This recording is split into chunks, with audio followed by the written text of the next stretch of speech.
Think there are only two genders or that being queer is some brand new internet trend? You've been lied to. Long before modern prejudices, the deadliest warriors in ancient Greece and the most sacred priests in Indonesia weren't just queer, they were worshipped for it. Today, we're ripping up the censored curriculum to uncover the hidden LGBTQ history they desperately kept out of your textbooks. Let's start with ancient Greece. You know the Spartans, right? The guys from the movie 300, the ultimate undefeated military badasses of the ancient world. Well, they were undefeated right up until they met the Sacred Band of Thebes. In 371 BC, at the Battle of Leuctra, the legendary Spartan army was absolutely annihilated. By who? A special forces unit composed entirely of 150 male couples. 300 men paired off with their boyfriends, forming the deadliest strike force the world had ever seen. But let's dig into why this worked. This wasn't just a gimmick, it was a calculated military doctrine engineered by a commander named Gorgidas.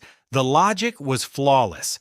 If you're fighting next to a random guy named Steve and a chariot is charging at you, you might break formation and run. But if you are fighting shoulder to shoulder with the absolute love of your life, you don't retreat, you don't surrender, you will literally tear through a phalanx of spears with your bare hands before you let anyone scratch your partner. They were the elite shock troops of Greece for 40 years. And when they were finally defeated at the Battle of Chaeronea by Philip II of Macedon, Alexander the Great's dad, they didn't run.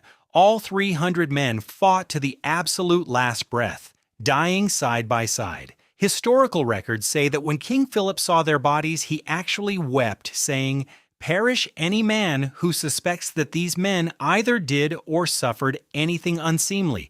Even their conquerors knew they were looking at pure legendary devotion. But let's cross the ocean. Because while the Greeks weaponized romance, the indigenous peoples of the Americas were operating on a level of psychological and spiritual gender understanding that modern society is still trying to catch up to. Enter the concept of the two-spirit. Long before European colonizers arrived with their Bibles and their strict boy or girl checkboxes, over 150 Native American tribes recognized a massive spectrum of genders. To tribes like the Navajo, the Cheyenne, and the Zuni, if you were born with a male body but had the spirit of a female, you weren't an outcast. You were considered a divine anomaly. You were literally holding two souls in one body. Because you could see the world through the eyes of both men and women, you were given the most crucial roles in society. The shamans, the healers, the name givers, and the diplomats. Let me give you a specific name. Wihwa. Wihwa was a Zuni Lahamana, assigned male at birth, but taking on the social and ceremonial roles of a woman. In 1886, Wihwa actually traveled to Washington, D.C. as an indigenous ambassador. She met the President of the United States, Grover Cleveland. And get this, the President, the politicians, the high society elites, none of them had any idea she was biologically male. They just treated her as an esteemed, brilliant woman. It was a seamless integration. The tragedy is, this beautiful system of respect was deliberately erased when the boarding school systems were established. Colonizers forced native children to cut their hair, wear gender-conforming clothes, and bury their two-spirit traditions under a mountain of European shame. Homophobia wasn't native to the Americas, it was imported. Okay, so 3 genders is incredible. But what if I told you there's an ancient culture that looked at the gender binary and said, "Hold my coconut water, we're making it 5." Welcome to the Bugis people of South Sulawesi, Indonesia. For over 6 centuries, their society has operated like a perfectly balanced machine with 5 distinct genders. You've got Makanrai, cisgender women, and Orowane, cisgender men. Then you have Kalalai, assigned female at birth but taking on male roles, and Kalabai, assigned male at birth but taking on female roles. But the 5th gender is the linchpin, the Bisu. The Bisu are considered completely gender transcendent.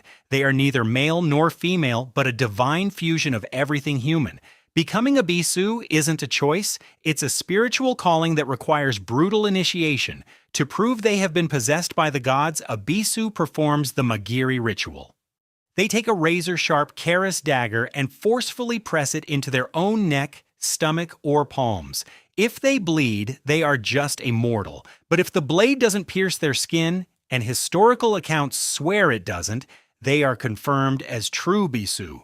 In Bugis culture, you couldn't have a royal coronation. You couldn't plant the rice harvest. You couldn't even build a house without a Bisu priest blessing it first. They were the essential bridge between the mortal dirt and the heavenly skies. We've seen gay military strike forces and societies with 5 genders, but honestly, none of this compares to what we found buried thousands of years ago under the scorching sands of Egypt. A secret love story so undeniable, early historians practically broke their own brains trying to cover it up. Or in the year 2400 BC, the Old Kingdom welcomed to the tomb of Niankhnum and Khnumhotep. These two men were the chief manicurists for the pharaoh, and yes, touching the pharaoh's physical body was considered a highly sacred, highly guarded government position. When archaeologists dug this up in 1964, they started sweating. The walls were covered in carvings of these two men embracing, holding hands, and touching noses. Now, if you know anything about ancient Egyptian art, touching noses wasn't just a friendly greeting. It was the most intimate symbol of kissing, breathing the same air and eternal love. Early archaeologists tried to pull the ultimate "they were just roommates" excuse. They claimed, oh, they were just really good friends. Maybe they were brothers. Maybe they were conjoined twins. Let's look at the facts. In ancient Egypt, the afterlife was forever. You only took what mattered most into your tomb because it was your house for eternity. Both of these men actually had wives and children in the mortal world, but when it came to planning for eternity, they chose to be buried with each other. This tomb was built with the exact same architectural layout, exact same rituals, and the exact same romantic iconography reserved exclusively for married, heterosexual couples. The hieroglyphs of their names are literally joined together to form one word, or the first recorded same-sex couple in human history. Also, let's complete the circle. We started by asking if being queer was a modern invention. The data is in, and the answer is a massive historical no. The truth is, humanity has always been beautifully, wonderfully diverse. Only in the recent blip of human history that societies decided everyone had to fit into 2 tiny, rigid boxes. When you look at the Sacred Band of Thebes, the 2 spirits, the Bugis, and the eternal lovers of ancient Egypt, realize something incredibly powerful. Queer people didn't just survive history. They shaped it, they fought for it, they ruled it. If you thought this history was hidden, until you see the biological glitches your own body is hiding from you, hit that subscribe button to join the class and let me know in the comments, which of these ancient cultures surprised you the most? Class dismissed.